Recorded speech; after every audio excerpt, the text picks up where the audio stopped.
That's the thing about filming in a uni accommodation. You just have noise all around you. Oh, just everyone. Too much noise.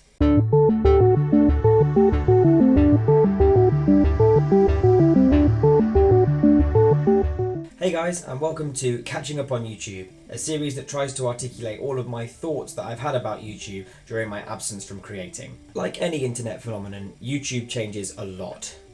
All the time. Some of these changes happen instantly and some of them happen over a longer period. But safe to say, any significant change has picked up a lot of fuss and disagreement within the community. There are several aspects of this that I'd like to talk about, and I currently have about 3 or 4 ideas for videos in this series. For the first episode though, I'd like to talk about the creators. Perhaps more than any other platform, YouTube is fueled by its users. They're the ones who view the videos, see the ads, and help the site to run. So a huge amount of emphasis is placed on whatever happens to be universally popular at the time. And it seems that as YouTube gets older, the more and more effect that has on the way the site works and the content that gets created. A cycle is formed. Certain things get popular and then everyone tries to emulate that popular thing until something new comes along and everyone who's bored of the previous thing hooks onto that. This keeps content fresh and keeps viewers involved for longer. But is it necessarily a good thing? Like all humans, I have an affinity for defining and categorizing things, so I've tried to put all of the famous or professional YouTubers into 3 different generations. The first of these I've called the inventors. This group is made up of the original famous YouTubers. So in the US, that's people like the Vlogbrothers, iJustine,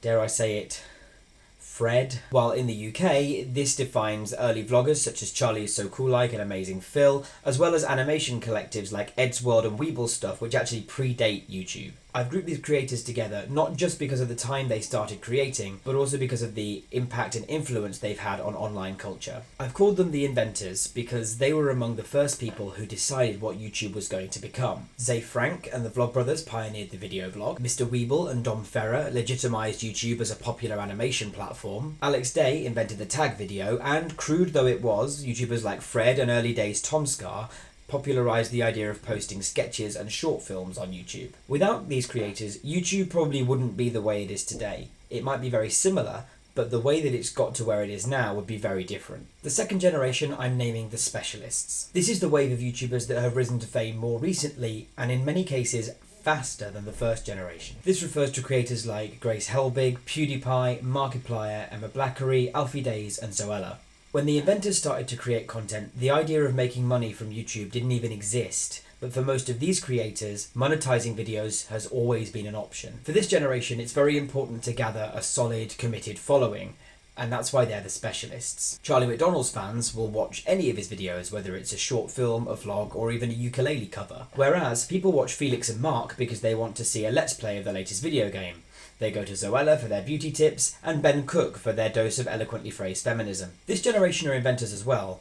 Emma Blackery pioneered the sketch vlog format, and Becoming YouTube is probably the first and best documentary about the platform. And it's clear that the way these YouTubers create things has affected the site as a whole. A lot of older creators have set up gaming, lifestyle, or daily vlogging channels where their content is a lot more specified. This has affected the site in different ways. It's now a lot easier to find what you're looking for, but if you're not looking for anything in particular, I think that this new way of creating videos very specifically has somewhat diminished the variety and versatility that YouTube is so good for. And finally, the third generation, what I'm calling the non-YouTubers. YouTube has expanded so much as a money-making platform that, just like any other capitalist industry, the word company is being thrown around more and more. And I'm not just talking about ads or sponsorships. No, I'm talking about creators. And it's not necessarily a bad thing. This generation includes Sorted Food, Crash Course, SciShow, Geek and Sundry, and the Multiverse. A lot of these are great platforms, and they made it a video to themselves because I have a lot to say and this video is getting a bit long. Essentially, these companies have formed as an extension of the specialists.